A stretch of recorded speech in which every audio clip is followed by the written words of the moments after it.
Chapter 4 It Will Be a Long Night. Alone in the apartment, while Mama was out shopping with Kirsty, Anna Marie, and Ellen were sprawled on the living room floor, playing with paper dolls.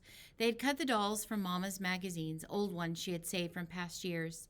The paper ladies had old-fashioned hairstyles and clothes, and the girls had given them names from Mama's favorite book. Mama had told Anna Marie and Ellen the entire story of Gone with the Wind, and the girls thought it was much more interesting and romantic than the king and queen tales that Kirsty loved. Come, Melanie, Anna Marie said, walking her doll across the edge of the rug. Let's dress for the ball. All right, Scarlett, I'm coming, Ellen replied in a sophisticated voice. She was a talented performer. She often played the leading roles in school dramatics. Games of the imagination were always fun when Ellen played.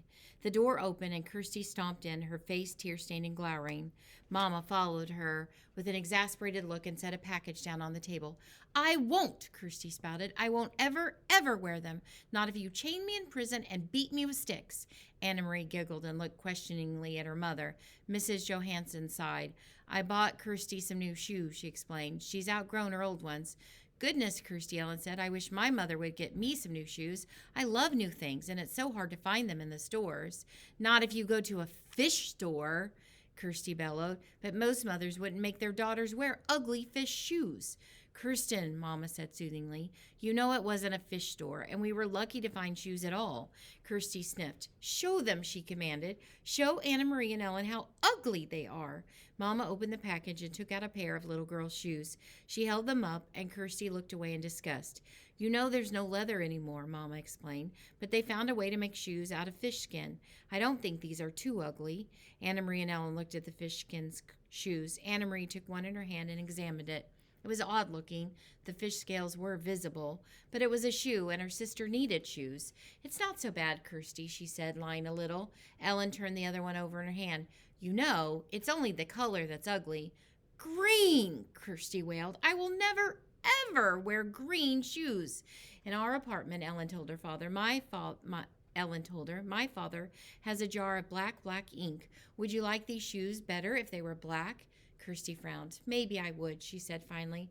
Well then, Ellen told her, tonight, if your mama doesn't mind, I'll take the shoes home and ask my father to make them black for you with his ink.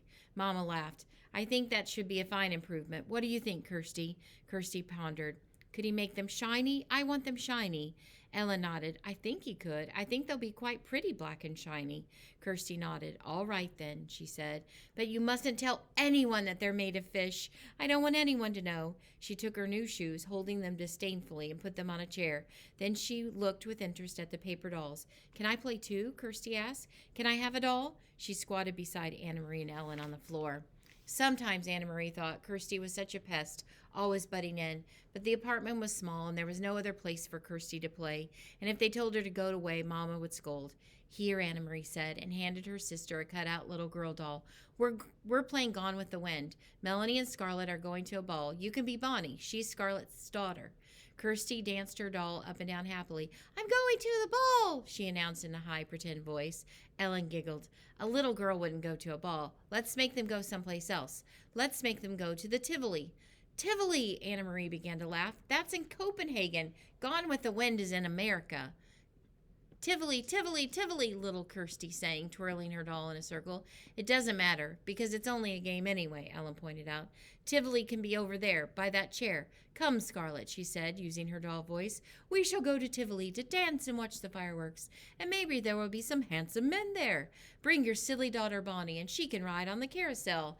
Anna Marie grinned and walked her Scarlett towards the chair that Ellen had designated as the Tivoli. She loved Tivoli Gardens in the heart of Copenhagen. Her parents had taken there often when she was a little girl. She remembered the music and the brightly colored lights, the carousel and ice cream, and especially the magnificent fireworks in the evenings, the huge colored splashes and bursts of light in the evening. I remember the fireworks best of all, she commented to Ellen. Me too, Kirsty said. I remember the fireworks. Silly, Anna Marie scoffed. You never saw the fireworks. Tivoli Gardens was closed now. The German occupation forces had burned part of it, perhaps as a way of punishing the fun-loving Danes for their light-hearted pleasures. Kirsty drew herself up, her small shoulders stiff. I did too, she said belligerently. It was my birthday. I woke up in the night and I could hear the bombs. And there were lights in the sky, and Mama said it was fireworks for my birthday. Then Anna Marie remembered. Kirsty's birthday was late in August, and that night, only a month before, she too had been awakened and frightened by the sound of explosions. Kirsty was right. The sky in the southeast had been ablaze, and Mama had comforted her by calling it a birthday celebration. Imagine such fireworks for a little girl 5 years old, Mama had said, sitting on their bed, holding the dark curtain aside to look through the window at the lighted sky. The next evening's newspaper had told me the sad truth.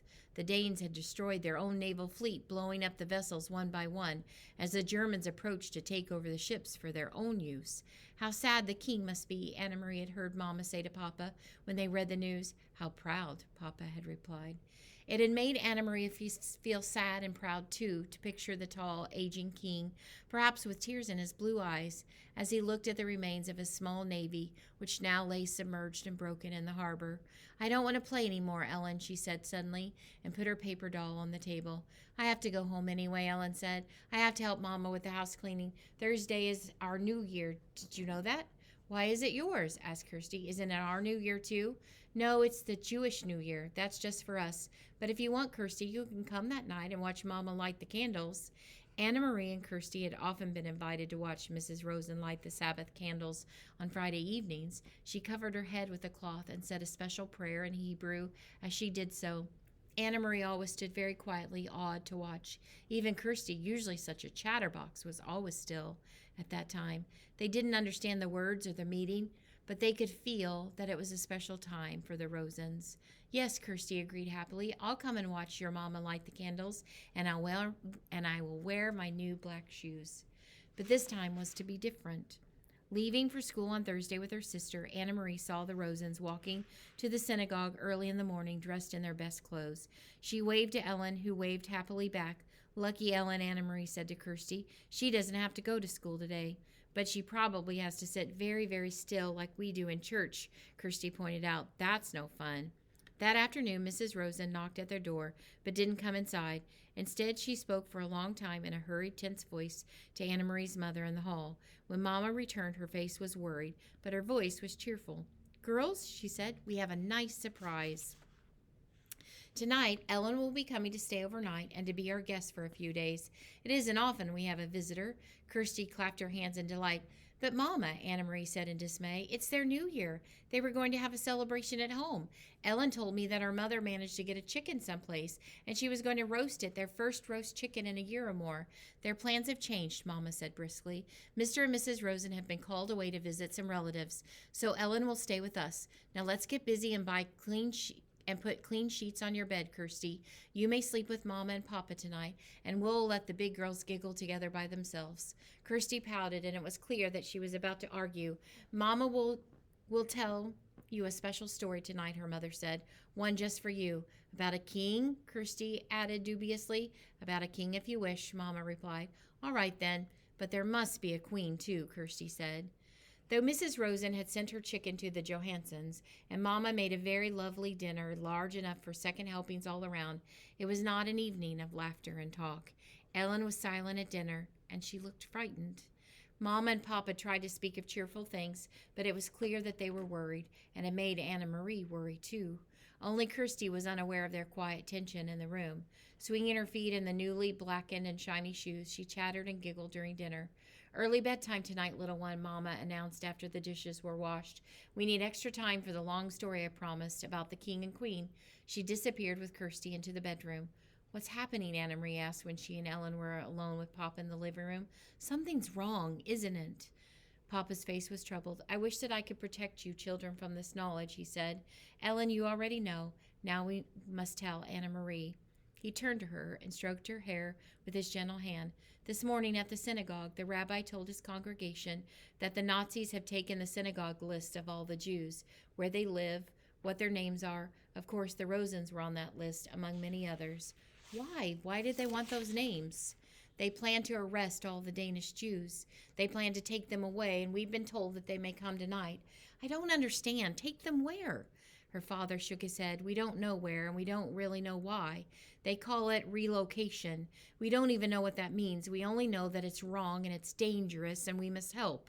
Anna Marie was stunned. She looked at Ellen and saw that her best friend was crying silently. Where are Ellen's parents? We must help them, too. We couldn't take all three of them. If the Germans came to search our apartment, it would be clear that the Rosens were here. One person we can hide, not three. So Peter has helped Ellen's parents to go somewhere. We don't know where. Ellen doesn't know either, but they're safe. Ellen sobbed aloud and put her face in her hands. Papa put his arm around her. They are safe, Ellen. I promise you that. You will see them again quite soon. Can you try hard to believe my promise? Ellen hesitated, nodded, and wiped her eyes with her hand. But Papa, Anna Marie said, looking around the small apartment with its few pieces of furniture, the fat stuffed sofa, the table, the chairs, the small bookcase against the wall. You said we would hide her. How can we do that? Where can she hide? Papa smiled. That part is easy. It'll be as your mama said. You two will sleep together in your bed, and you may giggle and talk and tell secrets to each other. And if anyone comes, Ellen interrupted him. Who might come? Will it be soldiers like the ones on the corners? Anna Marie remembered how terrified Ellen had looked the day when the soldier had questioned them on the corner. I really don't think anyone will, but it never hurts to be prepared. If anyone should come, even soldiers, you two will be sisters. You are together so much, it'll be easy for you to pretend that you are. He rose and walked to the window. He pulled the lace curtain aside and looked down into the street. Outside, it was beginning to grow dark. Soon they would have to draw the black curtains that all Danes had on their windows. The entire city had to be completely darkened at night. In a nearby tree, a bird was singing. Otherwise, it was quiet. It was the last night of September. Go now and get into your nightgowns. It's going to be a long night. Anna Marie and Ellen got to their feet.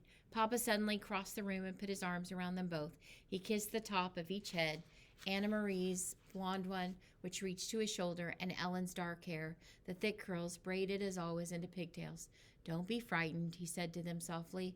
Once I had 3 daughters. Tonight I am proud to have 3 daughters again.